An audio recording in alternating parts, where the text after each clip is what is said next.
This story is about Pedro Lopez, aka the Monster of the Andes, who has broken the Guinness World Record for being the most prolific serial killer in the world. He has claimed to have murdered over 300 victims across Colombia, Peru, and Ecuador. If you like hearing stories about people who suck, then remember to like and subscribe. Pedro Alonso Lopez was born on October 8, 1948, in Santa Isabel, Colombia. His mother was a prostitute named Benilda Lopez de Castaneda. His father was Medardo Reyes, who was a member of the country's right-wing party who was killed in La Violencia, a civil war in Colombia before Lopez was born. He was the seventh child of 13 siblings. As a child, Lopez was a polite boy that wanted to be a teacher when he grew up. Lopez was abused by his mother and often witnessed her having sex with customers. This ended up having disturbing effects on his mental health. When he was 8 years old, his mother caught him fondling his younger sister, so he was kicked out of the house. He joined the growing population of homeless kids named Los Gamines. These street kids also had the nickname of Los Desechables, which translates into the disposables. He then wandered the streets trying to survive and eventually ended up in Bogota, Colombia. It was then that he was abducted by a man and violated in an empty warehouse. Eventually, he was taken in by a U.S. immigrant family and enrolled in a school for orphans when he was 12 years old. It looked like he was finally going to have a normal life until he was molested by a teacher. He then ran away from home and wandered the streets once more. He joined a gang and started stealing cars.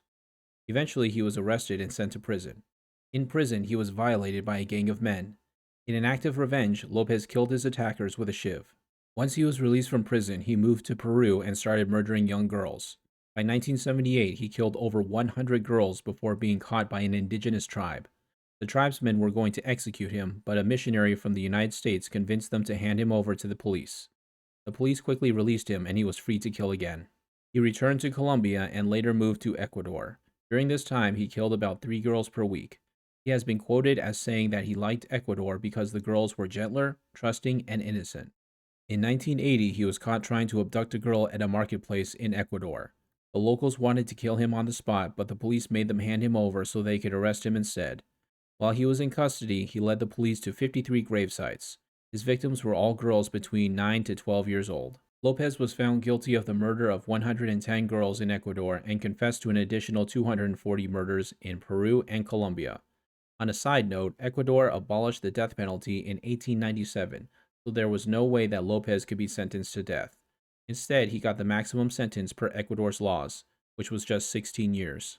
While he was in an Ecuadorian prison, he gave interviews from his prison cell. Lopez loved the attention and called himself the man of the century.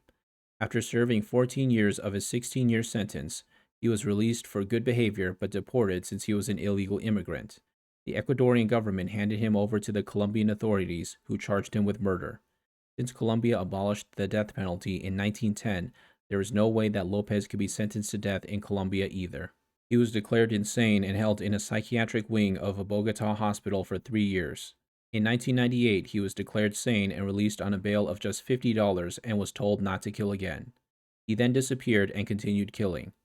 At one point, he visited his mother and demanded his inheritance. Since she was poor, Lopez did not get the money he felt entitled to. He sold her only possessions, some old furniture, to people on the street and left. Interpol released the advisory for his rearrest by the Colombian authorities for a fresh murder in 2002. To this day, his whereabouts remain unknown. He could be anywhere.